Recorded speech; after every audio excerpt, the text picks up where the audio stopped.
Vamos? Vamos lá. A hora que vocês puderem, meninas, só avisem, por favor.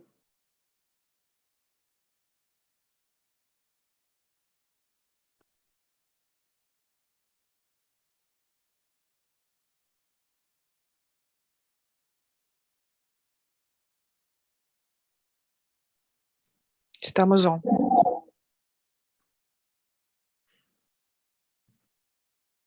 Bom dia a todos e a todas. Mais uma vez, que a gente estava sem áudio, né? Antes, sejam bem-vindos ao lançamento da nossa cartilha, da live, que é fruto da pesquisa da Fiocruz Mato Grosso do Sul, em parceria com outros pesquisadores, não só do estado de Mato Grosso do Sul, mas do Distrito Federal. É com muita satisfação que acolhemos a todos e que vamos aqui hoje apresentar aí essa cartilha que tem como título Cuidando-se, Cartilha dos Serviços Psicológicos ofertados aos trabalhadores da saúde do estado de Mato Grosso do Sul. É um dos produtos desse grupo de pesquisa que desde outubro de 2020 vem se dedicando a analisar o impacto dos transtornos mentais no trabalho e na saúde do trabalhador, né, em virtude da pandemia da Covid-19. Na primeira etapa dessa pesquisa, nós já tivemos 518 participantes que preencheram um formulário online, com o apoio dos conselhos de classe, a quem a gente agradece bastante. Desse primeiro movimento de pesquisa, já tivemos aí alguns dados bastante significativos, relacionados à identificação de ansiedade, depressão e estresse nesses trabalhadores da saúde em algum momento da pandemia, sendo que a ansiedade é o transtorno mental que teve maior predomínio aí entre os trabalhadores participantes, né? E mais do que identificar os transtornos mentais, que a gente pode ter acesso aí a esse relatório preliminar no site da Fiocruz Mato Grosso do Sul, a gente também quer oportunizar cuidado, né? Então, essa cartilha tem esse intuito de ofertar cuidado, né, a partir do mapeamento que foi feito e que posteriormente a professora Inara vai nos contar como isso aconteceu, né? Então, os profissionais têm possibilidade de acessar esse material e procurar assistência, procurar apoio psicológico, que isso é o que mais importa para a gente, né? Tendo em vista aí todo o sofrimento, todo o desgaste e todo o impacto, né, do trabalho, no trabalho e do trabalho que esses profissionais vêm tendo desde o início da pandemia. Gostaria de destacar também que essa pesquisa tem o apoio do programa Inova, Geração de Conhecimento, que é um programa da Fiocruz Mato Grosso do Sul, que financia, que o professor Milton vai falar um pouquinho para a gente também daqui a pouco. A gente agradece muito a presença dele e o apoio, né, da Fiocruz Mato Grosso do Sul nesse processo de produção e de geração e disseminação de conhecimento. Então, sejam todos muito bem-vindos mais uma vez. A gente convida vocês a permanecerem conosco até o final, na live da professora Rosana Borer, que vai trazer aí uma temática bastante relevante, né? O luto, a questão aí do sofrimento mental dos trabalhadores de saúde. E passo já a palavra para o professor Milton, e agradeço muito aí a sua presença e a sua disponibilidade de estar conosco.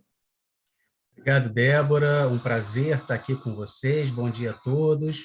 É com grande satisfação que eu participo desse evento de lançamento da cartilha e também a live da Rosana, porque, de fato, o programa Inova tem apoiado diversos projetos da Fiocruz com esse objetivo, né? Com a capacidade de trazer novos produtos, serviços, tecnologias para a sociedade brasileira, né? Então, eu sempre com muita satisfação que eu vejo o resultado e ver, né, a publicação de uma cartilha de alta qualidade, né? E eu considero absolutamente essencial, né? E a gente tem, né? Eu queria parabenizar todos os autores da cartilha, parabenizar também o grupo de pesquisa envolvido, né? É um trabalho de fôlego, né? Quer dizer, a cartilha muito bem diagramada, quer dizer, muito completa, né? Enfim, com dados dos serviços públicos, a estrutura dos serviços de saúde mental na rede pública de Mato Grosso, onde que eles se colocam nas macro-regiões, né? E, enfim, também os serviços ofertados privados, né? Quer dizer, as pessoas que oferecem também, né? Então, assim,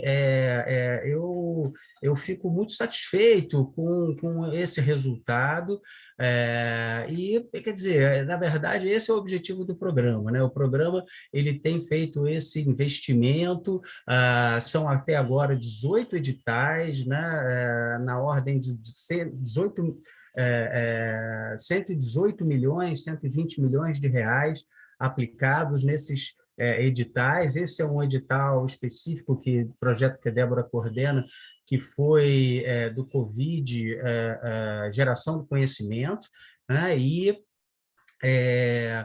a gente tem mais de 500 projetos, 522 exatamente, projetos sendo apoiados, né? Então, é um programa que, de fato, tem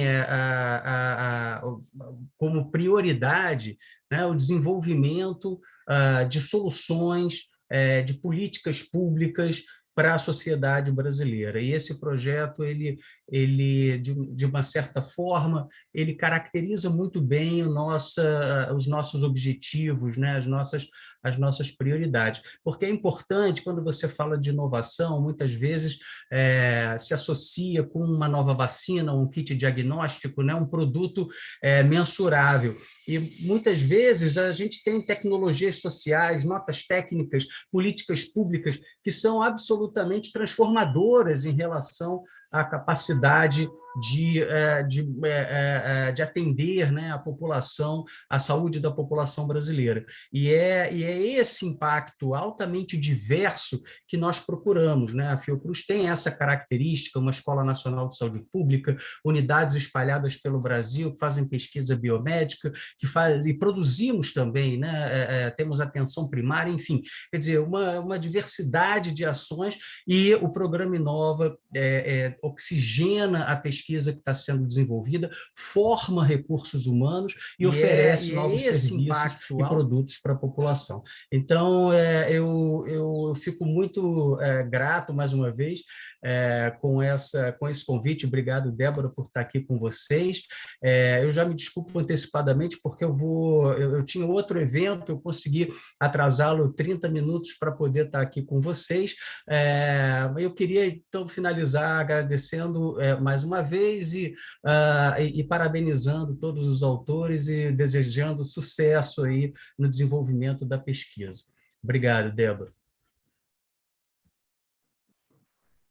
Obrigada, professor Milton. Nós que agradecemos aí a sua coordenação, né, nesse projeto tão importante não só para a Fiocruz Mato Grosso do Sul, né, mas para pesquisa de uma forma geral no âmbito da Fiocruz, e somos muito agradecidos e esperamos poder contar com a sua presença nas demais etapas do projeto, né? Então, como eu comentei, a gente já tem um relatório com resultados preliminares disponível aí no site da Fiocruz Mato Grosso do Sul, e posteriormente, né, agora nesse segundo momento, nós partimos aí para entrevistas em profundidade, né, nós queremos ouvir esses trabalhadores, não só aí a partir dos transtornos identificados, a gente quer ouvir, né, quer saber quais as estratégias de enfrentamento que eles lançam mão. Então, teremos aí outros produtos, né, de relevância para os trabalhadores aqui de Mato Grosso do Sul e do Distrito Federal. Agradecemos muito aí a sua presença e o apoio, tá? E esperamos revê-lo em breve. Muito obrigada, professor. Sem me alongar mais, né, eu já vou passar a palavra para a professora Inara, que também compõe o nosso grupo de pesquisa. Além de pesquisadores da Fiocruz Mato Grosso do Sul e do Distrito Federal, a gente conta também com pesquisadores colaboradores da UEMS, da Universidade Federal do Mato Grosso do Sul e da Escola de Saúde Pública. A Inara é a nossa pesquisadora e colaboradora da Escola de Saúde Pública, que liderou essa construção, né, da cartilha, do mapeamento desses serviços de saúde, né, que os trabalhadores podem acessar, e ela vai contar e apresentar essa cartilha para a gente agora. Obrigada, Inara. Eu que agradeço, Débora. Primeiramente, bom dia a todos e a todas. Como a Débora colocou, meu nome é Inara, eu sou da Escola de Saúde Pública. Eu preciso iniciar agradecendo a oportunidade de participar dessa iniciativa, conduzida pelas pesquisadoras doutora Débora Dupas e professora Silvia Helena de Moraes. Elas mobilizaram um coletivo de pesquisadores comprometidos e com um desejo de contribuir de forma efetiva durante a pandemia da Covid-19. Esses pesquisadores, como bem colocados, é um grupo que advém da Universidade Federal de Mato Grosso do Sul, da Universidade Estadual de Mato Grosso do Sul, de servidores estaduais e municipais do município de Campo Grande também.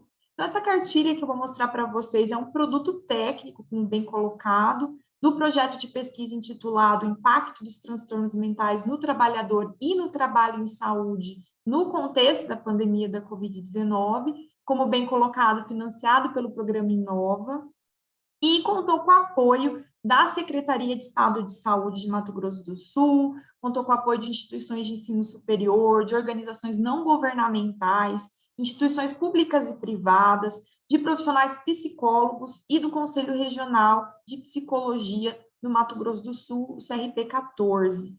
E o objetivo da nossa cartilha é fornecer informações para os trabalhadores de saúde que necessitam encontrar atendimento e apoio psicológico para o cuidado da saúde mental durante esse momento pandêmico que estamos vivendo. Então, o material ele é um catálogo de projetos e serviços psicológicos públicos e privados distribuídos em todo o estado do Mato Grosso do Sul, mapeados nos meses de outubro a dezembro de 2020. Então, é importante a gente também inferir que deve haver outros serviços nesse momento que não foram mapeados naquele período, mas já é um norte para aqueles que precisam identificar serviços ou apoio durante esse momento, né? Eu vou fazer o compartilhamento da minha tela, vou conversando com vocês e já mostrando esse produto. Vocês conseguem ver minha tela? Tudo bem? Ok. Então, essa é a nossa cartilha, ela é intitulada Cuidando-se, Cartilha dos Serviços Psicológicos ofertados aos trabalhadores da saúde do estado de Mato Grosso do Sul. Eu queria primeiro destacar os detalhes dessa cartilha, né? A gente trabalha com uma paleta de cores, a cor rosa que representa a conotação de emoções, dos afetos, do companheirismo. A gente trabalha também muito com a cor azul nessa cartilha, que simboliza a confiança, a tranquilidade, a compreensão. Então, toda essa cartilha, todo esse cuidado, até com o design, a gente pensou aí para estar distribuindo esse produto técnico para os trabalhadores. Como a gente vê a logo do Cuidando-se, ela representa as emoções, e a gente também tem as logos das instituições envolvidas, que são as proponentes desse projeto, né? A gente tem uma capa que mostra aí o nome dos autores, os nossos colaboradores, organizadores, do apoio, revisão, os nossos sinceros agradecimentos a todos e todas que contribuíram para essa construção que foi coletiva, a Fundação Oswaldo Cruz, Mato Grosso do Sul, a Inova por ter financiado esse projeto. Então, aqui a gente começa fazendo uma introdução sobre a importância de cuidar da saúde mental, desse comprometimento da pandemia na vida dos trabalhadores, e a gente faz já brevemente um resuminho do que a gente pode estar encontrando de maneira extremamente interativa. Eu vou passando com vocês, mas a gente já passa para a próxima página mostrando alguns telefones que podem ser acessados de caráter de urgência. Isso é muito importante para casos e situações emergenciais. E aí a gente começa a descrever os atendimentos de apoio psicológico no estado do Mato Grosso do Sul. Esse primeiro momento é para mostrar os serviços mais gerais que atendem, independente do município que esse trabalhador está alocado. Então, são ofertas que podem ser acessadas por telefone, por e-mail, são atendimentos online e também presenciais em alguns casos. A gente teve esse cuidado durante a cartilha de não só levar telefone, nome da instituição e o e-mail, mas também fazer um breve descritivo sobre essa instituição, o público-alvo, a modalidade de atendimento, para que os trabalhadores leitores entendam esse serviço e reconheçam se fazem sentido para suas necessidades. Então, a gente tem aqui algumas ofertas iniciais voltadas para os trabalhadores da área da saúde, independente dos municípios, e aí a gente tem em seguida uma parte mais voltada para aqueles serviços que estão alocados no município de Campo Grande e que são mais de acesso de quem está nessa região. Então, a gente traz um quadro geral e também traz um descritivo de cada oferta, trazendo essas informações mais detalhadas para o leitor trabalhador se reconhecer. Então, aqui a gente tem um geral dessas informações e a gente chega nos atendimentos psicológicos que estão distribuídos no Sistema Único de Saúde. Então, só para eu mostrar um pouquinho dessa nossa interatividade, a gente pode voltar clicando na interatividade lá no começo daquelas ofertas que foram destrinchadas na nossa introdução. A gente pode clicar de novo e ele leva a gente direto para onde a gente quer aquela informação com mais detalhes.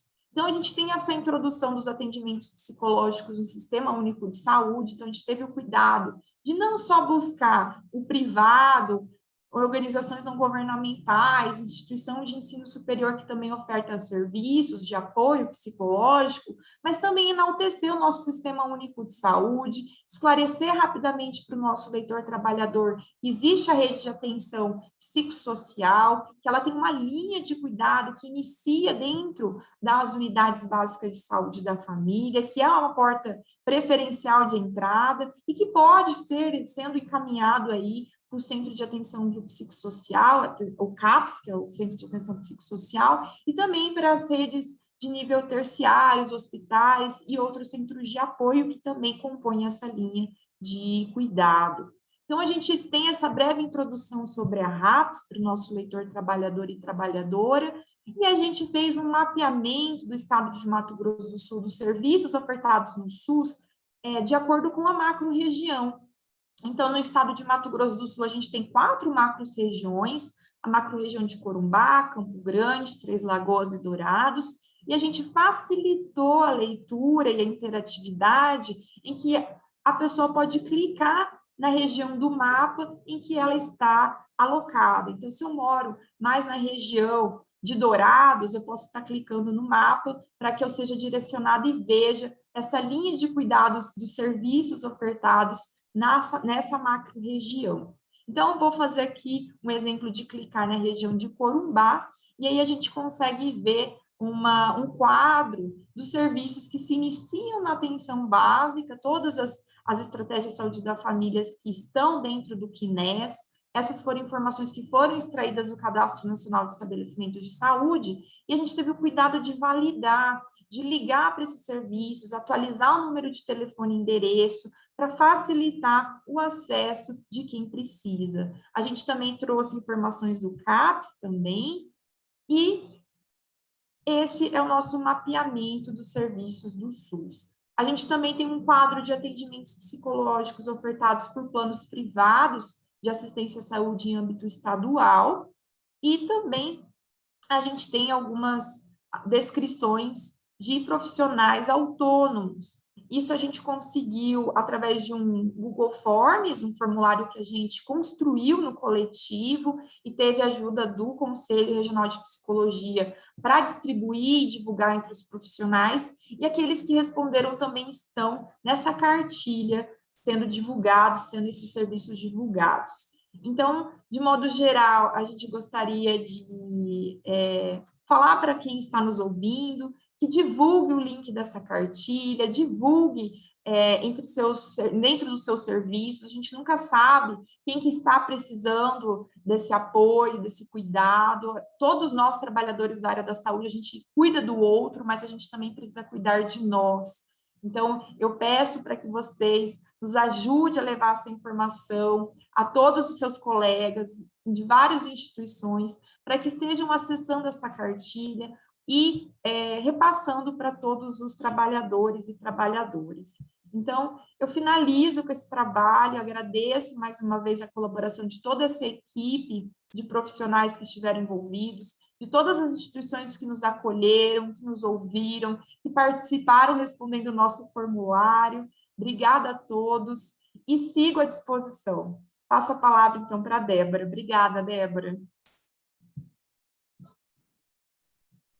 Obrigada, Inara. Nós que agradecemos aí, não só a apresentação e os esclarecimentos de agora, né, mas toda a liderança aí à frente da construção dessa cartilha e de todos os colaboradores, né, uma equipe vasta, né, que trabalhou aí durante meses no mapeamento, na escrita, na produção, na implementação tecnológica, enfim, são muitas etapas e a gente agradece aí realmente a todos os envolvidos e, de fato, esperamos, né, que esses trabalhadores possam se cuidar, né, possam acessar esses serviços e buscar aí ajuda e apoio, principalmente nesse momento aí de maior sofrimento, né, que a gente está num contexto aí ainda de pandemia, mas a gente agradece e reforça que essa cartilha está disponível no site da Fiocruz Mato Grosso do Sul, que é www.matogrossodosul.fiocruz.br,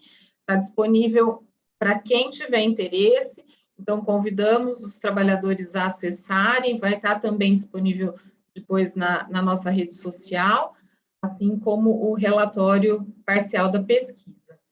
E aí seguimos, né, também com uma pesquisadora do nosso grupo, que está envolvida aí diretamente na pesquisa de saúde mental no Distrito Federal, a professora Rosana Borer, que vai nos conceder aí uma palestra intitulada Perdas e Lutos do Trabalhador da Saúde, uma vivência potencializada pela pandemia.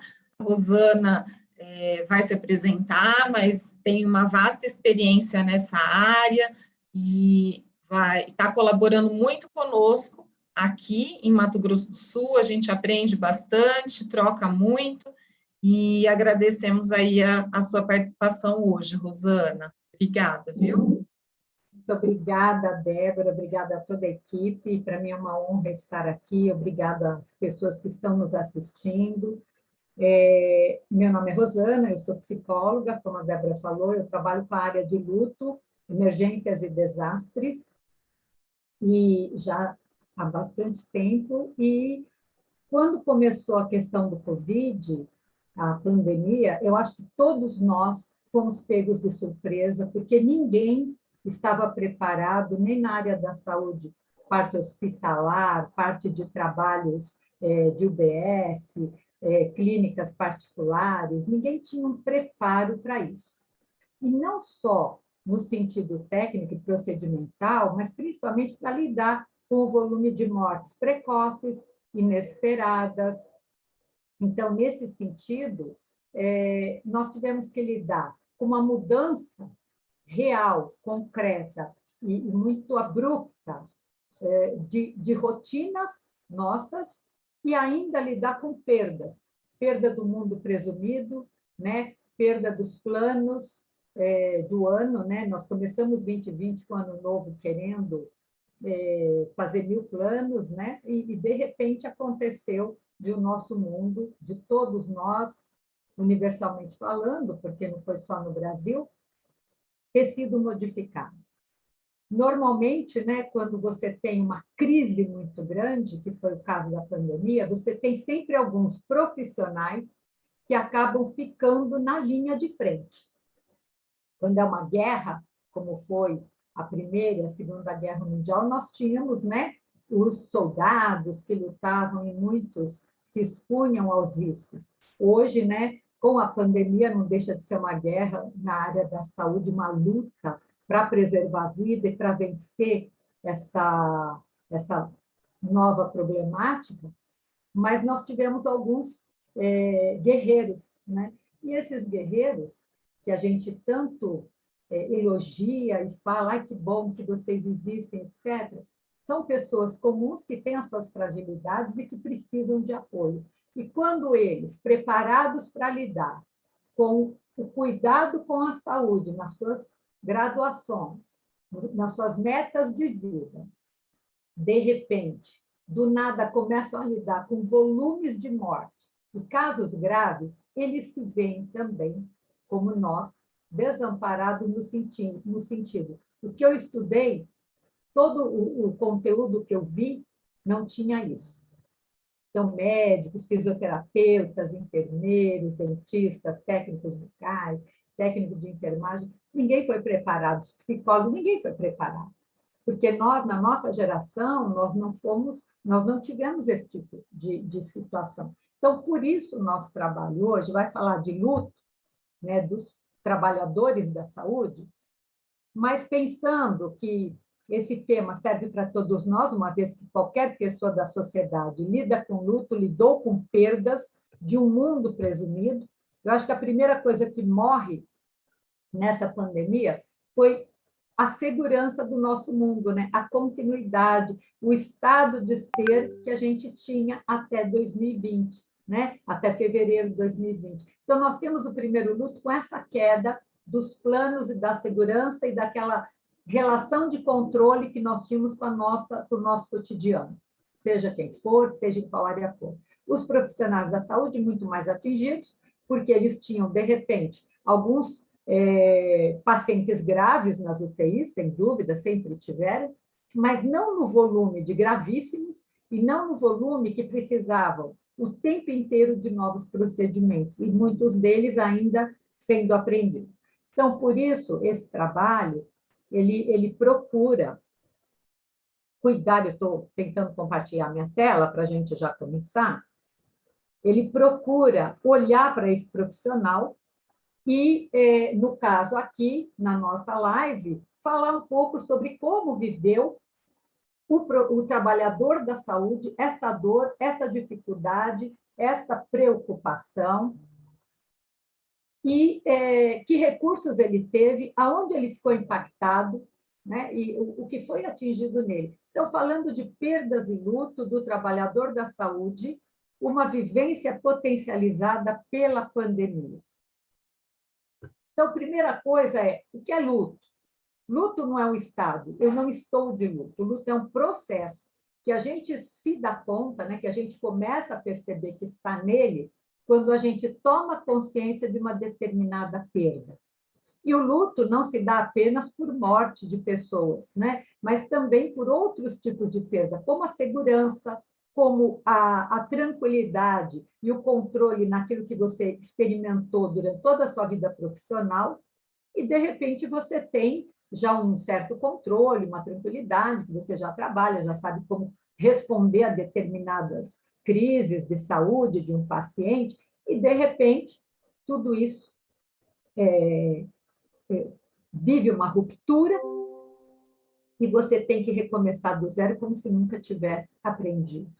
Então, esse impacto emocional, ele já tem a ver com o luto. Luto do que eu aprendi, luto do mundo presumido e luto daquilo que eu agora não tenho mais e que eu preciso me reposicionar e, ao mesmo tempo, aprender a lidar com essa situação de falta de estrutura, falta de procedimentos, falta de conhecimento, falta de recursos. E tudo isso me exigindo muito mais, porque quando uma crise te faz uma exigência, né? Um desastre, uma enchente, um fogo numa boate, você tem recursos porque já viveu isso, ou pelo menos a Defesa Civil já viveu. Agora, esse tipo de situação ninguém tinha vivido.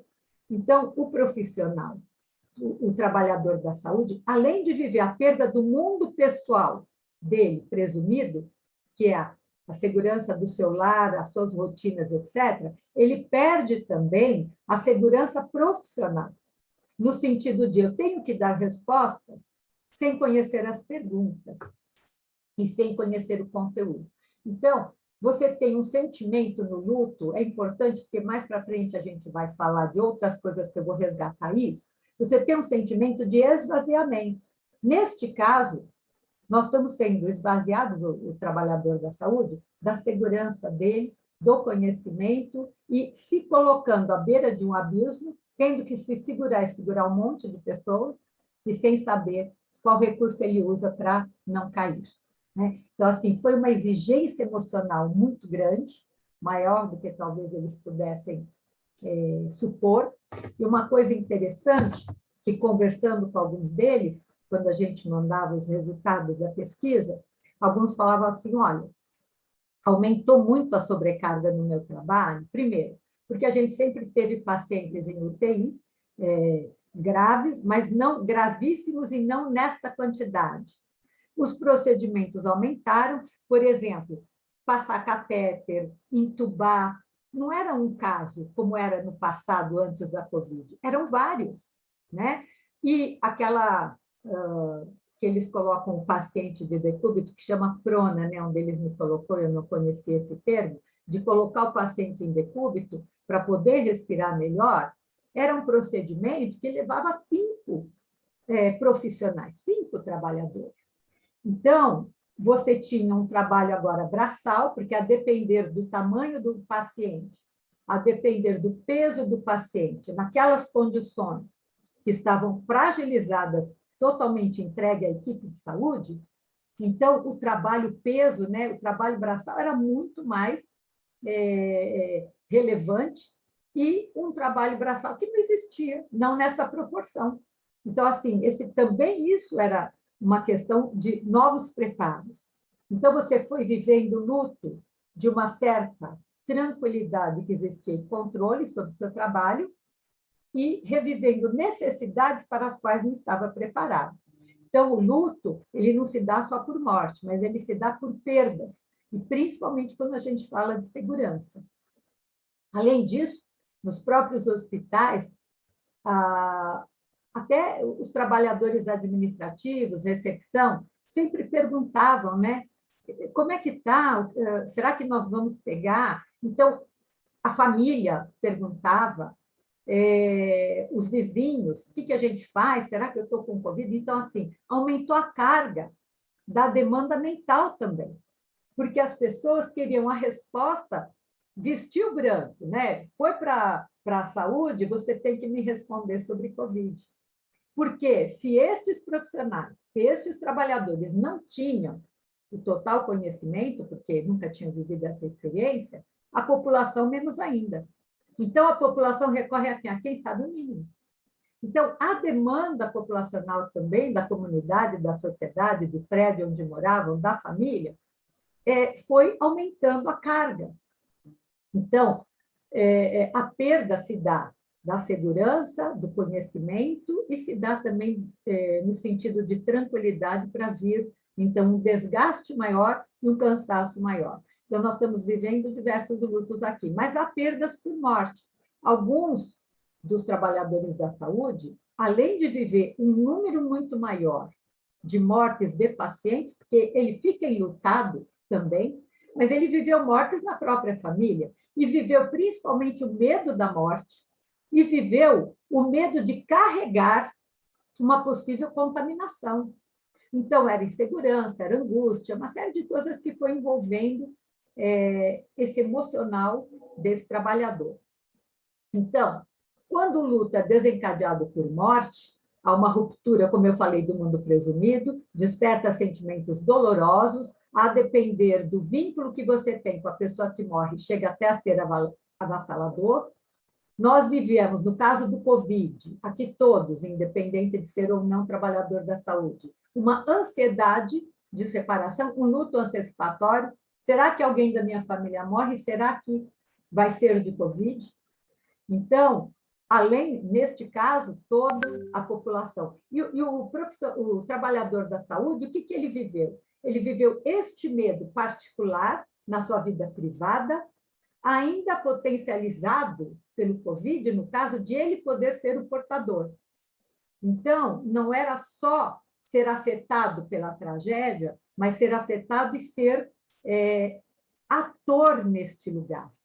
Então, ator que eu tenho que ajudar a combater as mortes, ator que eu tenho que ajudar a virar o paciente em prono, eu preciso ajudar a entubar, mas também, eu corro o risco de pegar o Covid e eu corro o risco de passar o Covid. Então, assim, foram momentos extremamente tensos e ainda está bastante tenso. Depende, o luto, ele vai depender também de como você lida com perdas, como cada profissional, porque a vivência do luto ela é individual. Então, tem mais um agravante aí. Os gestores da saúde, muitas vezes, por não também estarem preparados para toda essa situação, via um profissional lidando melhor com a situação e o outro não tão bem. E aí havia uma questão de exigência também. Então, é comum que se exija das pessoas, olha, você tem que ser forte. É exatamente o que nos cobram, né? De todos nós. Se você perde alguém da sua família muito significativo, as pessoas não querem te ver sucumbir. Então, exige que você fique forte. Então, tem momentos no luto em que é preciso parar. Tem momentos no luto em que você precisa ver se a pessoa está chegando no seu ponto de quebra. Então, este luto foi vivido com falta de recursos, com falta de condições para reduzir os impactos, né? E o significado desse luto, que será individual para cada trabalhador da saúde, para cada pessoa da sociedade, depende também de como a morte é percebida. Ah, foi injusto, ele era tão novo, ele trabalhava tanto, ele era o cuidador da família, ele era o que divertia a família. Eu conheço um caso assim, de enlutamento, em que a pessoa falava, ele era aquele que unia toda a família. Então, assim, a perda não é só a morte do indivíduo, mas é tudo aquilo que ele representava, né? Porque ele já não fazia mais parte daquele lugar. Então, mortes traumáticas, inesperadas, mortes precoces, elas tendem a complicar mais o luto. E também vai depender de cada pessoa que é trabalhador da saúde, mas não tira dela o RG que vem antes da sua carteira de trabalho, aquela questão de como ela interpreta a morte, como ela interpreta, se ela tem crença ou não de alguma coisa após morte, alguma religião, e qual foi a atitude. Existe um caso da pessoa, do paciente, que gritava para os profissionais da saúde, assim, me socorre, por favor, me ajude. Então, assim, como que impacta? Que luto é esse que o trabalhador da saúde tem que viver com alguém pedindo socorro, não conseguindo respirar e ele, às vezes, não tendo recurso ou não sabendo, principalmente no começo do ano, o que fazer.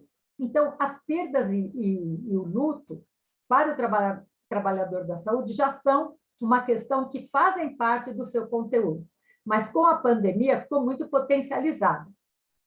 O impacto das questões do luto, as consequências que serão geradas na sua vida, depende muito de dois aspectos. Um é a dimensão do evento e a outra é a vulnerabilidade ou preparo que você tem para viver essa questão. Então, se a gente pensar, a dimensão do evento foi mundial, o número, milhares de mortos, e assim, de uma forma rápida, agressiva, porque não respirar, né, terrível. E em questão de vulnerabilidade versus preparo, nós não tínhamos preparo. Então, dimensão imensa, preparo praticamente zero, até que, com o passar dos meses, fomos aprendendo a viver e a aprender qual procedimento dava certo e qual não dava. Todos se repassando orientações, tentando seguir o procedimento, mas assim, vulnerabilidade alta versus dimensão alta. Qual é o impacto que aquele que está no front, aquele que está de frente para o problema sofre? É imenso. E ele tem o que para suportá-lo? A estrutura pessoal psíquica. Agora, será que ele já não carregava alguma dor anterior da sua vida particular, uma separação, uma doença, um AVC da mãe? Né? Olha quantos lutos essa pessoa, que talvez nem conseguisse viver, né, ajuda a família como precisaria, por conta de todas essas outras questões. Então, qualquer pessoa neste mundo atual, neste período, foi afetada pela pandemia, direta ou indiretamente. A morte se tornou mais próxima, mais concreta, o processo de luto sofreu atravessamentos que a gente não esperava, como não posso ficar com meu doente no hospital, não posso ir para o enterro dele. Então, isso faz o que com as pessoas? Faz com que elas peçam socorro, essas de fora, para quem? Para quem está cuidando. Pelo amor de Deus, cuida bem dele. Colocando, depositando todo o peso do cuidado e do desejo de salvar neste profissional, né? Neste trabalhador. Então, assim, é o peso de ajudar aquele que chora lá fora, porque o trabalhador se coloca no lugar dele, ele não pode ver o irmão, não pode ver o pai, não pode ver o filho, e aquele que está lá na cama, sofrendo, piorando, e ele assim, o que eu faço com tudo isso? E passando um problema em casa, né? Às vezes um filho, com medo de chegar em casa e levar para o filho, com medo de fazer sofrer uma separação. Então, assim, foi uma avalanche, gente. A gente chama excesso de angústia, e o excesso de angústia, quando ele está acima dos recursos naturais psíquicos, ele faz fracassar a nossa condição, os nossos recursos para lidar com aquilo. Então, muitos profissionais sucumbiram, pediram licença, alguns, por conta de outros que faltaram por adoecimento, alguns tiveram que pedir, tiveram que aumentar sua carga de trabalho. Então, não bastasse tudo isso, ainda tiveram que trabalhar, às vezes, dobrado para cobrir o colega. Então, no cenário, este cenário coloca à prova o saber dessas pessoas, desses trabalhadores, e o preparo deles, e até a força e estrutura para suportar tanto peso. Por isso que a gente usa no luto a palavra pêsames, é por causa do peso que a perda traz em cima de você. Então, as respostas que eles tinham não atendiam às perguntas, né? Ele era cuidador, mas era afetado, como qualquer pessoa dentro da pandemia, pode ser cuidadora, mas sempre será afetada, porque está em risco. Uma coisa que agravou, muitas vezes, quem ocupava o leito, que no começo eram de pacientes, passou a ser um rosto conhecido. Então, o luto não era só do paciente, mas era do amigo, do colega de trabalho, trabalhador da saúde, ou da mãe dele. Então, eles viviam o luto vendo o colega chorar, porque a mãe estava ali piorando, e eles tinham que cuidar dessa mãe dele. Então, assim, é muita carga, se a gente pensar, é um luto que é precoce, é inesperado, é rápido, tira suas bases de segurança e seus recursos de enfrentamento. Eu não estou dizendo com isso que todos sucumbirão, mas eu estou dizendo que não está sendo fácil, não foi fácil, e ainda teremos, né, se Deus quiser com a vacina uma melhora, mas ainda teremos repercussão na saúde mental, porque esse impacto deste luto que se complica, ele vai reverberar por alguns anos na vida dessas pessoas. Como Freud estudou os traumatizados de guerra. Por quê? Porque eles passaram coisas que eles não esperavam lá no fronte. É só pegar os estudos freudianos para ver como que ficou a saúde mental anos posteriores, né, daquelas pessoas que viveram a guerra. Superaram a guerra, sim, viveram uma vida mais calma, um mundo melhor, mas viveram com os flashbacks de sofrimento, do peso da dor e de ter lutado dentro de uma situação, muitas vezes, sem recurso. Então, o conhecimento e a experiência habitual falhou, porque não eram suficientes para o Covid. Hoje, nós estamos há 18 meses da pandemia, o sofrimento, né, desses enfermeiros, o sofrimento desses médicos, dentistas, fisioterapeutas, ainda continua alto, porque eles precisam ajudar a salvar pessoas ainda, já com alguns procedimentos um pouco mais controlados e mais seguros, mas sem ainda não podem dizer, agora sabemos que é isso que dá certo, ainda experimentando. 18 meses lutando com experimentos, né? Então, alterou para eles até aquilo que eles tinham aprendido, que é conversar com o paciente ou com a família, eles tiveram que se reinventar. O médico falou assim para mim, Eu não sei como falar de morte por telefone, eu sempre olhei para os olhos do familiar. Eu punha ele sentado e tinha outra pessoa junto comigo. Agora é por telefone. Como que fala por telefone? Né? Então, assim, esse começo foi muito de descoberta, e descoberta dentro, como se você estivesse no mar afundando, no mar afundando. Então, assim, que difícil, você quase sem respirar, né, nesse mar, tendo que dar resposta e puxar a mão das pessoas que estavam piores, sendo que você tinha que dar as braçadas para você mesmo. Então, assim, isso tudo é a imagem do luto que eu enxergo, como se a gente pudesse desenhar uma tela, se fôssemos um Picasso, né, um Michelangelo, pudéssemos desenhar esta dor e este momento. É mais ou menos isso, né? Eles viveram toda a limitação das famílias e eles eram o único elo entre o doente e a família, se sentindo, inclusive, responsável por mais pacientes. Eu me recordo de uma das pessoas que a gente conversou, ela falou assim, eu trabalho home care. Antes eu ia para atender um paciente, agora fica 5 da família chorando, sofrendo, perguntando, me pedindo socorro. Então, a cada home care que eu vou, eu trabalho com 5, 6 pessoas. Então, assim, imaginem vocês como aumentou o excesso, o trabalho, a jornada, jornadas estendidas, como eu falei, porque alguns faltavam, pelo absenteísmo alto, porque alguns adoeceram, alguns morreram, e porque tiveram, às vezes, por conta de finanças, né, trabalhar em 2, 3 lugares, como o profissional, o trabalhador da saúde faz mesmo, né? Estão vivendo medo, emoções, problemas pessoais, às vezes uma separação de casamento, como já citamos, um filho pequeno doente, pais que tiveram um infarto, coisas assim. E como que eu dou atenção se faltaram 3 colegas lá no trabalho? Então, assim, você está sempre na bifurcação. Na bifurcação, porque não sabe se o procedimento A ou B é certo, na bifurcação, porque eu não estou dando o tempo certo para o meu filho, para a minha mãe, e nem consigo dar o tempo certo para o meu paciente. É sempre assim uma cobrança de toda uma sociedade profissional, tudo, mas uma autocobrança também, uma sobrecarga autoprovocada pela responsabilidade e pela missão que se insere nesses profissionais, né? Então, a trajetória, nos momentos em que nós tivemos alguns contatos com alguns deles, deu para ver que a trajetória estava invertida. Aqueles que cuidam, quando a gente ligava e conversava para perguntar como é que estavam, falava assim, nossa, que bom que alguém ligou.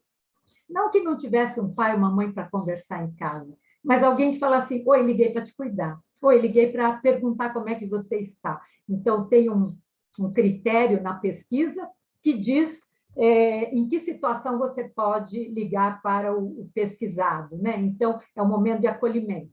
Então, foi nessa hora que a gente viu essa trajetória invertida, né? Desse cuidador que está ali há meses, né? Mais de 12 meses, porque a gente fez essa pesquisa já tem alguns meses, dizendo assim, que bom que você ligou. No final de toda a conversa, que bom que você ligou. Não teve um que não falou isso.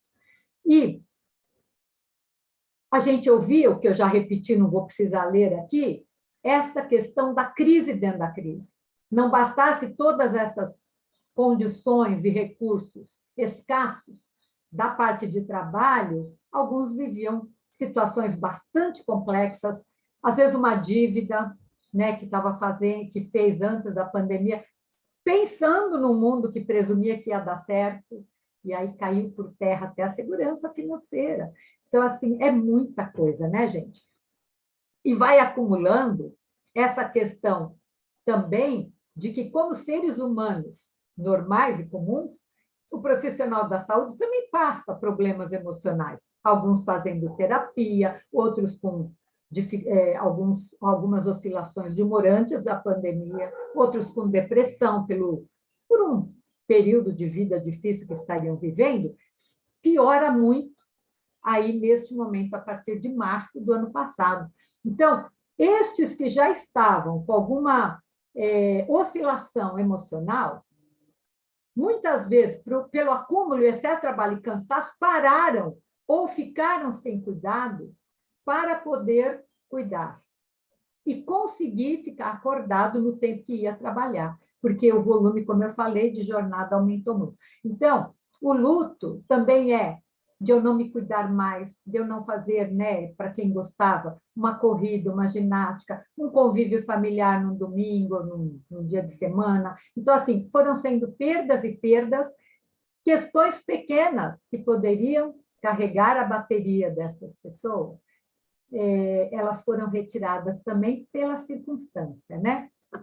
E aí vieram perdas secundárias, né? Fragilização de vínculos afetivos, às vezes conjugais, às vezes familiares, porque a família mora longe, porque o pai é idoso, mora lá no interior, não sei de onde, eu não vou até lá para transmitir para ele. Então, assim, os vínculos foram se fragilizando, aumento da ansiedade de separação, cuido do outro e não cuido da minha família, e o sentimento de desamparo. O que eu faço com tudo isso? Se eu não aprendi, ninguém me falou como que era para fazer. O que eu faço com tudo isso? Então, vai piorando algumas reações normais para situações anormais, mas elas vão potencializando, que são as reações fisiológicas. Não dorme bem, se alimenta mal, começa com dores de estômago, dificuldades do intestino, e aí vai, né? O pessoal da saúde sabe melhor do que eu que seria as reações fisiológicas. As emocionais, essa oscilação de humor, irritabilidade, às vezes uma briga, uma baixa de humor mesmo. Comportamentais, mais isolamento, mais medo, então não quero nem ver as pessoas, quase que não liga nem no videochamada para não ter que lidar com o sofrimento do familiar. E a cognitiva, né, que é aquela coisa, será que eu estou começando a achar que isso nunca vai passar, uma distorção, uma desesperança, que leva a potencializar o desamparo inerente a esse tipo de luto, né? E aí só piora, né? E aí, quando a gente pensa que se eu estou vivendo um luto, ainda que seja um luto coletivo, e um luto de um mundo presumido, porque aqui eu vejo dessa forma, nós estamos vivendo um luto não é só de pessoas que nós cuidamos ou nós convivemos, mas de um mundo, né, que a gente está aí procurando ver se ele volta, ou pelo menos se volta em parte. Então, como há uma teoria, né, que a gente trabalha, já vou tentar ser um pouquinho mais rápida, mas tem toda uma teoria que fala como se lida com o luto. Eu aqui, paralelamente, vou falar de dois tipos de luto: o de perdas de pessoas amadas, familiares ou de pacientes, que é um luto para o trabalhador da saúde, e o de perda deste mundo mais seguro. Então, ao mesmo tempo que eu falar disso, eu estou falando daquilo também. Então, para que a gente suporte um período de crise, sem criar crise dentro da crise, porque nós estamos andando sobre escombros, como se um prédio tivesse ruído e você está caminhando sobre os escombros. Você anda mais devagar, você anda com mais cautela e você anda se segurando, porque senão você cai e se machuca ou machuca alguém. Então, quais são as tarefas do luto? Nós temos que aceitar que algumas coisas mudaram. Mudou minha rotina de trabalho. Se antes eu ia lá e dava alguma coisa para o remédio para o paciente beber, agora eu tenho que ter força nos braços para ajudar a virar um paciente, né? Então, assim, mudou até o meu trabalho. Se antes eu trabalhava X horas, X vezes 2. Então, eu tenho que aceitar esta realidade, não no sentido, ai, que bom, é assim. Não é essa aceitação, as coisas mudaram e como que eu vou fazer com isso? Ao integrar psiquicamente esta mudança, esta alteração indesejada, imposta, que é o luto, que é a perda, nós, então, conseguimos começar a sentir a dor, perceber como isto me afeta e viver. Porque se eu não vivo, eu estou postergando o meu luto, eu estou me defendendo dele, eu nunca entro em luto. Eu tenho que entrar, nós perdemos, não tem como. E aí eu processo a dor, eu expresso a dor e eu começo a ter algum controle sobre esse sentimento que me assola, seja pelo meu mundo, ou seja pelas pessoas que eu perdi, seja pelo meu trabalho. Então, ajustar-se ao mundo, ao novo mundo pandêmico, ou ajustar-se ao mundo sem a pessoa que eu amo, sem o paciente que eu tanto me dediquei e que ele, infelizmente, veio a óbito. E, por fim, encontrar uma conexão duradoura com as partes, seja com o meu próprio mundo. Não é o mundo que eu queria, este não é o mundo que nós escolhemos, mas nós vamos lutar, porque se a gente se basear no passado, vai dar para resgatar coisas boas, né?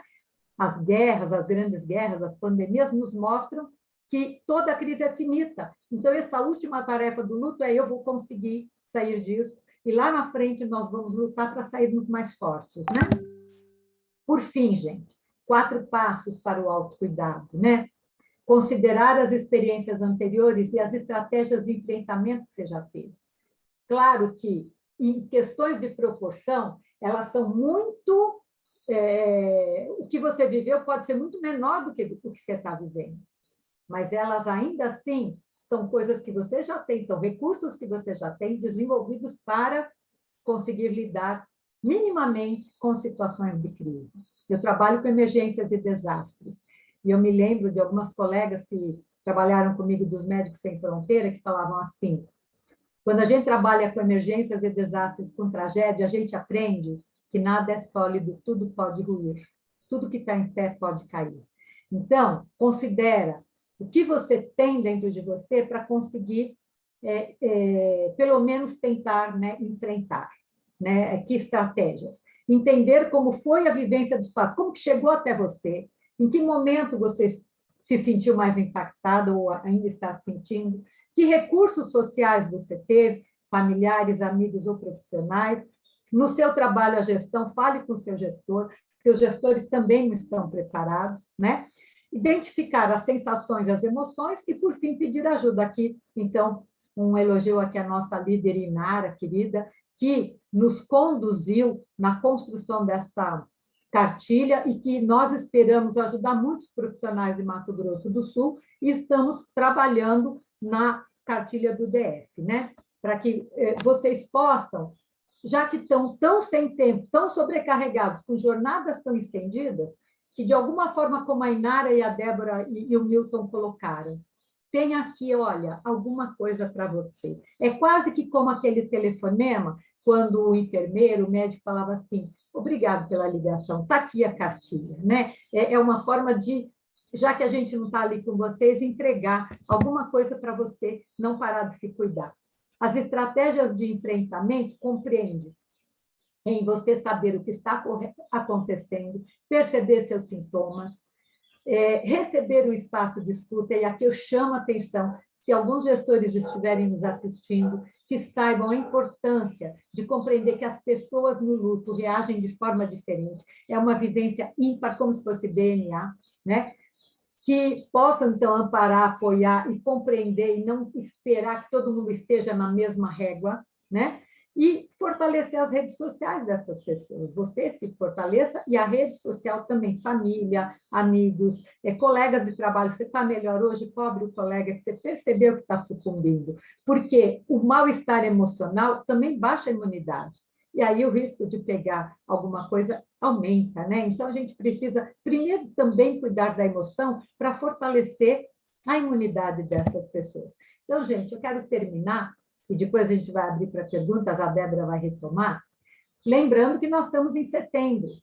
Lembrando que de 2013 ou 2011, agora não me recordo, até 2030, o Brasil assinou um acordo internacional, ele é signatário de um acordo, em que a gente vai lutar para reduzir o índice de suicídios.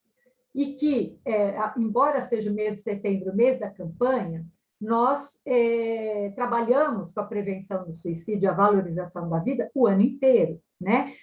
E o ser humano, quando ele se vê desesperado, desamparado e se sentindo sem recursos, né? Sem conseguir sair deste lugar, ele pode pensar em opções que não são as mais competentes para a vida dele, sabendo que a vida não se põe um ponto, mas se põe um ponto e vírgula. Eu trouxe aqui o trechinho da música do Lenine, que eu gosto muito, a música Paciência, mesmo quando a vida pede um pouco mais de alma, calma, né? Calma, isto vai passar, não há crise que se prolongue. O doutor Neri Botega diz que a gente hoje, a partir deste ano, por conta da pandemia, muda o discurso nas campanhas de prevenções, né, de combate ao suicídio, o Brasil precisa reduzir, porque a Europa está reduzindo, a África está reduzindo, as Américas ainda estão aumentando, né? Estão aumentando seus índices, e o profissional da saúde hoje é vulnerável, né? O trabalhador da saúde está no extremo do seu limite. Então, nós deixamos aqui essa cartilha para que não venha pensar que não há apoio, não venha a pensar que o desamparo é total, é muito pouco, mas não fica no nada, né? É alguma coisa feita com muito zelo, muita preocupação em entregar o melhor para vocês, e é isso, né? Eu acho que esse é o papel da Fiocruz, que eu me orgulho muito em atuar na pesquisa, né? E quero agradecer o tempo de vocês e dizer, né? Essa crise passa, durante os escombros, vamos caminhar mais devagar em estado de alerta. No momento em que você se sentir desesperado ou desamparado, lembre do terceiro D da prevenção do suicídio, que é não ter desesperança, né? Então, a gente precisa receber amparo dos gestores, dos colegas, de cartilhas, do que for, para que, de alguma forma, a esperança se renove. Então, é isso, né? Eu deixo aqui as referências do nosso bate-papo e meu agradecimento à doutora Débora e a toda a equipe deste projeto que muito assim me orgulha fazer parte.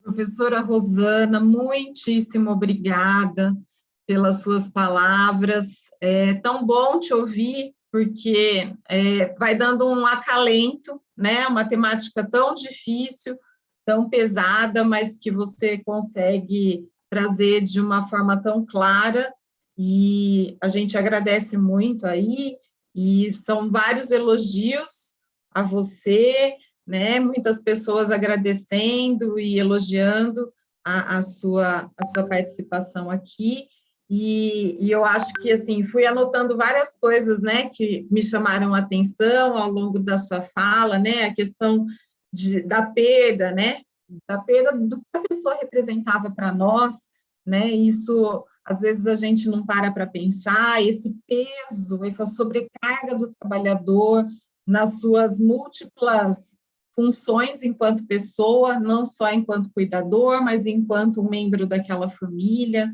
né?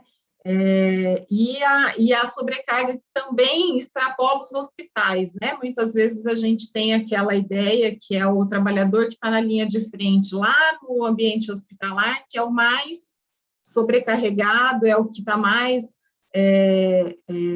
em sofrimento, mas não necessariamente, né? Acho que o exemplo que você deu em relação ao atendimento de home care demonstra um pouco isso, né? E a nossa pesquisa também demonstrou quantos trabalhadores da atenção primária também estão em sofrimento, estão sobrecarregados, então, ali a linha de frente, né, da porta de entrada do Sistema Único de Saúde também precisa de atenção, né? E aí eu fiquei pensando, né, nas estratégias de enfrentamento, que, lógico, que é importante esse reconhecimento pelo profissional da saúde, a busca, né, por ajuda e lançar a mão e recrutar aí todas as possibilidades de enfrentamento que são individuais, mas que também têm um papel institucional, né? De que forma que, já vou lançar a mão da minha primeira pergunta aqui, mas convido aos participantes aí também mandarem as suas perguntas no chat, né, para a Rosana. E aí a minha pergunta é, Rosana, como que você vê o papel das instituições, né? Você falou um pouco dos gestores, mas em termos de ações mais concretas e longitudinais, né, que as instituições possam organizar e ofertar aos trabalhadores, como que você vê isso? Débora, eu penso assim, primeira coisa tem a ver com isso que nós estamos também engajados, que é a pesquisa. Não se sabe muito sobre isso. Todo esse material que eu usei para falar de luto são estudos anteriores em outras circunstâncias que a gente replica para este momento e que a gente supõe que ele dá conta, pelo menos parcialmente. Então, o incentivo à pesquisa, ao estudo sobre o sofrimento. E eu acho que um alerta, talvez, Débora, se eu puder responder essa sua pergunta, que ela é bastante ampla, né? Mas eu penso que um alerta, porque digamos que a gente venha a controlar a dimensão de contágio nos próximos meses, no final do ano. A gente sempre espera que no ano que vem não vai ter Covid, né? Mas eu não tenho dúvida, Débora, que nós teremos repercussões, sequelas na saúde mental por pelo menos mais 4 ou 5 anos. Então, isso nós estamos falando principalmente do trabalhador da saúde, mas nós estamos falando de outros profissionais também, da área educacional, da área de segurança pública, da área, todas as áreas que não pararam. Se você pegar fornecedores, né? Nós temos que olhar que nós teremos um período ainda de muita sequela, né? Uma pessoa que teve Covid e foi agravada e, graças a Deus, saiu, ela mantém uma luta por meses por causa das sequelas. Não será diferente no coletivo. Então, eu acho que é manter o estudo para compreender, e nós talvez vamos gerar material para gerações de daqui 5, 10 anos, que a gente vai ter que estudar muito isso. E olhos abertos para apoio nos próximos 3 a 5 anos. Porque as pessoas vão sucumbir mais, vão querer desistir. Chega uma hora que o estresse é tanto que a pessoa fala assim, quer saber, eu não quero mais trabalhar nisso, quer saber, eu não vou mais estudar, quer saber, eu não vou mais... As pessoas estão começando a abrir mão por sobrevivência. Então, acho que tem todo esse olhar, sabe, Débora? Sim. E acho que um pouquinho nesse sentido, né, da minha pergunta anterior, também tem uma pergunta aqui dos nossos participantes, de que forma os serviços de saúde podem se organizar para garantir o cuidado em saúde mental de seus trabalhadores no pós-pandemia. E uma outra pergunta é que o sofrimento mental dos trabalhadores da saúde já era uma triste realidade antes mesmo da pandemia, né, e que foi intensificado agora. E o que esperar no pós-pandemia, né, em relação à saúde mental dos trabalhadores no pós-pandemia? Eu acho que, em parte, a gente já respondeu a segunda, né? Que nós podemos ter, sim, uma parcela desta população com estresse pós-trauma, né? Pela sobrecarga, com burnout, né? É provável, a gente está, nessa nossa pesquisa, nós estamos estudando a ansiedade, a depressão e o estresse, e nós já vemos vários casos, né, Débora, de extremamente grave. Então, isso já mostra que essa população, isso sem contar que, em muitos casos, tem 2 extremamente graves, desses 3 critérios, e 1 grave. Então, né, às vezes nem estamos considerando isso agora, aqui, nesse meu momento de falar do estresse pós-trauma. Mas uma pessoa que chegou com 2 extremamente graves e 1 em grave, ela já está perto de também desenvolver uma problemática aí de sofrimento maior e mais prolongado. Então, o impacto, como eu falei, se você lembrar daquele slide que tem as 3 bolinhas, né? O impacto na saúde mental, ou em qualquer, até nas questões geográficas ou materiais, uma casa, tudo bem, você só olha para aquilo e fala, o impacto é igual à dimensão do evento versus o preparo ou a vulnerabilidade que você tem para ele. Então, se esses profissionais, pelo menos para o nosso estudo aqui, já estão demonstrando uma parcela significativa de extremamente grave nos 3, e às vezes em 2, 1, né, depende aí do resultado, já tem parcialmente, nós podemos supor que nós temos aí um problema de saúde pública já na área de traumas e saúde mental, depressões, ansiedade, coisas desse tipo. E, respondendo à primeira, como que as instituições de saúde podem se organizar, né, Débora? Talvez você até me ajude a responder, eu não me sinto sempre a única pessoa dona de verdades, né? Eu gosto quando as pessoas complementam, e gostaria de te pedir isso, mas, a meu ver, o que eu penso? Primeiro, a postura epidemiológica que todos nós temos que ter, que é, a cada caso, a gente notificar, a gente contribuir, alimentar corretamente os dados, ao descobrirmos, né, seja nesta pesquisa ou em qualquer outra, fora do Brasil ou dentro do Brasil, podermos divulgar, produzir conhecimento, porque o que nos falta hoje, para que a gente sofra menos, é saber controlar o problema, é conhecer os impactos disso, porque a gente sabe que é grande, a gente sabe, mas nunca aconteceu, não nesta geração. E quando houve uma pandemia, não tem escritos de produção científica suficiente para a gente se orientar. Então, talvez nós sejamos o período que vai fazer isso para a próxima geração, mas a custa de quê? De não saber, de acertar e errar. Então, já que nós vamos acertar e errar, que a gente erre menos. Então, aquele que descobre algo, insere, alimenta e repassa, compartilha.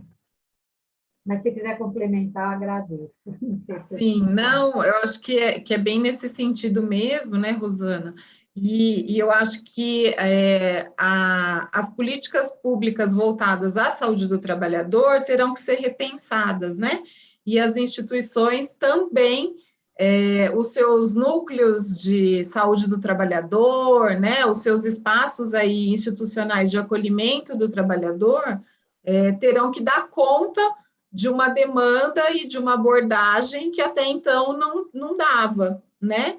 E que é um acompanhamento que vai ter que ser mais longitudinal e não só pontual, né? Com uma abordagem talvez mais clínica assistencialista, né? Mas vai ter que ser mesmo de psicoterapia, né? E de acompanhamento longitudinal. Então, eu acho que todos os estudos de agora e as situações que nós estamos vivenciando, o sofrimento dos trabalhadores, vem demonstrando que a gestão, né, em saúde do trabalhador, nos diversos serviços e mais macro, terão que ser repensadas, né? Débora, Então, deixa eu só te falar uma coisa interessante, que enquanto você falava me veio à mente, se você me permite fazer uma brincadeira aqui, à vontade. pessoal. Ontem o doutor Vicente, que faz parte da nossa equipe maravilhoso, né, foi divulgar, e eu assisti a divulgação dele na rádio, e ele falou uma coisa que, às vezes, as pessoas têm uma luz tão grande, né, que é o caso dele, e ele falou assim, quando a emergência suprime a presença, foi mais ou menos isso, quando a urgência suprime a presença, ou seja, quando o problema é tão grave que você não pode contar com a presença do outro, seja do familiar, do apoio, seja do gestor que não sabe lidar e te pressiona, não importa, mas eu aqui brincando, né, também sou professora, eu começo a dar aula, Débora, agora eu estou te vendo, é muito bom olhar para um rosto e falar, parece que realmente você está aqui na minha frente, mas eu começo a dar aula para um monte de bolinha com letras, e às vezes eu falo, gente, vocês saíram daí, está todo mundo indo jantar e eu estou dando aula sozinha aqui, ninguém responde, aí os alunos começam a responder, porque percebem empaticamente que a gente está ali na solidão. E aí, eventualmente, uma pessoa fala, ai, professora, eu não queria abrir a câmera porque eu estou toda descabelada. Aí eu falo, ai, abre assim mesmo, por favor. E aí, quando abre, nossa, muda toda a dimensão das coisas, você fala, como você está linda, não importa que teu cabelo está... Então, assim, até os valores das coisas estão mudando pela falta, né, daquilo que é mínimo. O ser humano precisa de interação para tudo, e a gente está perdendo isso. Então, essa brincadeira, imagina assim, essa é uma brincadeira de um professor que está dizendo, mas imagina o que não se passa no hospital ou na unidade básica de saúde. Você está lá toda paramentada e não vai fazer suas necessidades fisiológicas, segura o xixi, perdão da palavra, para não ter que se paramentar tudo de novo, porque tem um caso grave que pode ser que precise entubar e você não vai estar pronta. Então, pode ser no hospital, pode ser na unidade, você, às vezes, até deixar de beber uma água. Então, assim, os detalhes, como esse exemplo que eu brinquei da câmera, que o Vicente ontem falou tão bem, se dá até nessa necessidade de beber um copo d'água. Ninguém sabe o que cada trabalhador da saúde, neste momento, está vivendo. O que cada trabalhador de um escritório que está em home office, trabalhando das 6 da manhã às 22 horas, está vivendo. Isso vai ser um impacto social, que você bem falou, que vai necessitar de políticas públicas. Sim. Nós temos aqui um comentário do nosso participante, o Antônio Gasparotto, que ele fala que é importante lembrar que o termo linha de frente também se aplica aos gestores, que mesmo, né, não estão no protagonismo, né, mas no suporte, na retaguarda das equipes, também sofre uma pressão bastante demasiada, né, porque os gestores também não têm suporte e não conseguem dar suporte para suas respectivas equipes, né. Não, e o Antônio está totalmente certo, Antônio, eu até corrijo a minha posição, porque pode ter ficado a impressão de que quando eu falei gestor às vezes não está preparado, gestor às vezes não está olhando para isso, não foi querendo culpar, viu, Antônio, mas mostrando que, além de todo o peso que vocês têm uma outra responsabilidade, que é liderar pessoas que estão em sofrimento. Quando a gente lidera, nós sempre somos mais exigidos. Eu sou líder de alguns grupos, eu sei. Agora, quando a gente lidera, às vezes você está afetado pelo problema, pela tragédia, mas você ainda tem que ajudar o outro a não sucumbir. Então, a exigência, e eu quero respaldar as palavras dele, Débora, muitos gestores sem recurso algum, precisando dar conta daquilo que não foram preparados. E aí, gestor Antônio, é isso aí, né? A vida nos exige mais, né? Às vezes a gente tem um pouco para dar e a vida exige mais. Então, eu faço minhas suas palavras, Antônio, mas dizendo que cabe a nós uma responsabilidade ainda maior. Sim. Acho que para a gente finalizar, Rosana, tem mais uma pergunta aqui, que é como nos preparar, como a gente pode se preparar para o pós-Covid, né? E aí eu também complemento como que a gente se prepara para outras epidemias e pandemias que a gente possa ter aí no futuro. Bom, eu vou falar da área que eu domino, né, Débora? Porque eu sou psicóloga, então eu não vou me atrever a falar de áreas que, de repente, eu possa ser leviana aqui, né? Mas, por exemplo, eu gosto muito de imagens, né? Então, visualiza um eletrocardiograma. O eletrocardiograma, quando você é vivo, ele tem oscilações. Às vezes até uma mais alta, às vezes uma mais baixa, não pode ser demais, né? Mas ele tem oscilações. Na área de saúde mental, nós temos que aprender que a vida é muito diferente do que se prega em TikTok, em YouTube ou influencers, etc.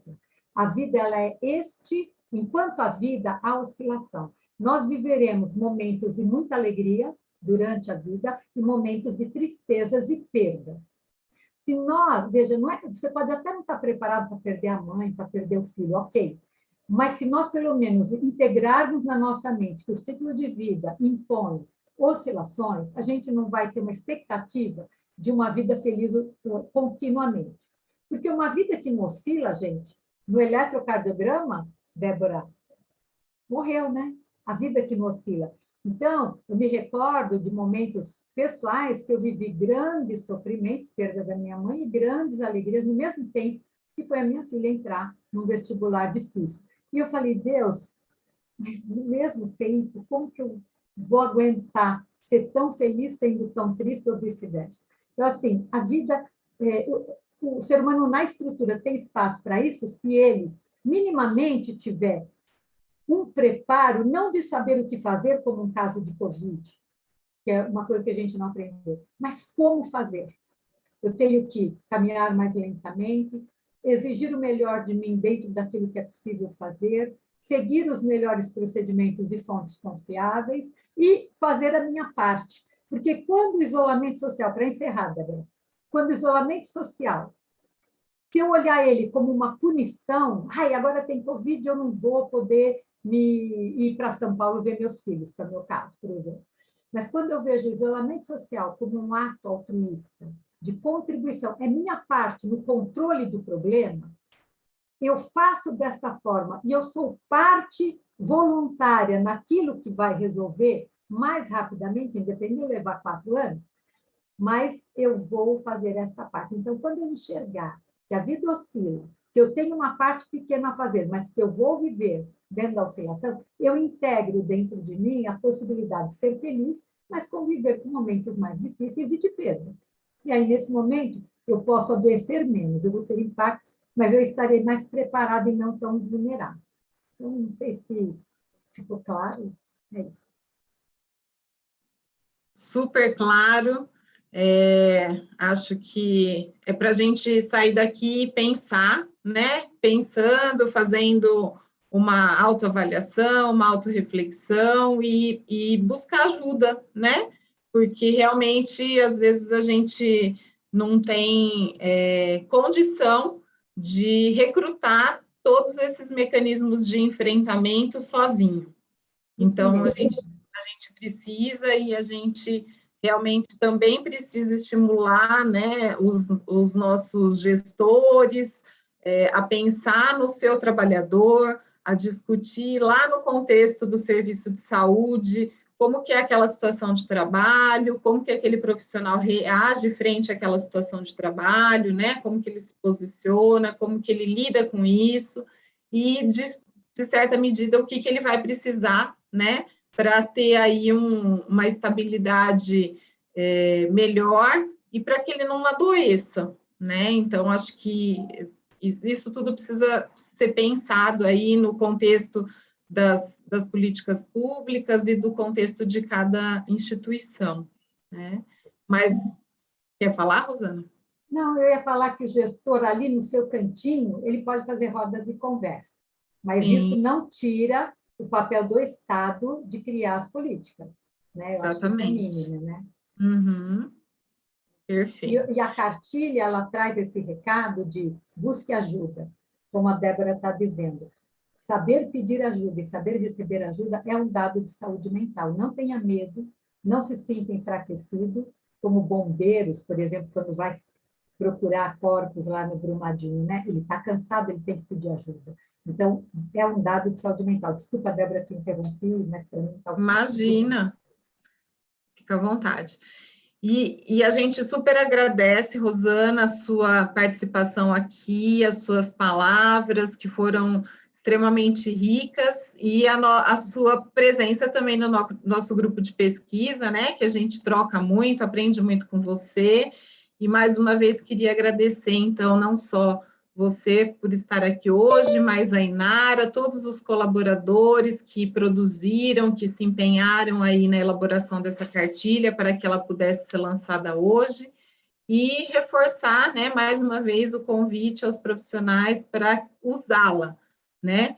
Acessem essa cartilha no site da Fiocruz Mato Grosso do Sul, façam bom uso, que a gente realmente espera, né, que esses números aí, esse sofrimento mental possa diminuir, possa ser reduzido aí ao longo do tempo, né, que a gente realmente consiga apoio e desenvolver estratégias de enfrentamento para o menor adoecimento possível, né. Então, acho que é isso, agradecemos também a presença de todos que nos acompanharam aqui hoje nesse lançamento, nessa live, e até a próxima, pessoal. Muito obrigada.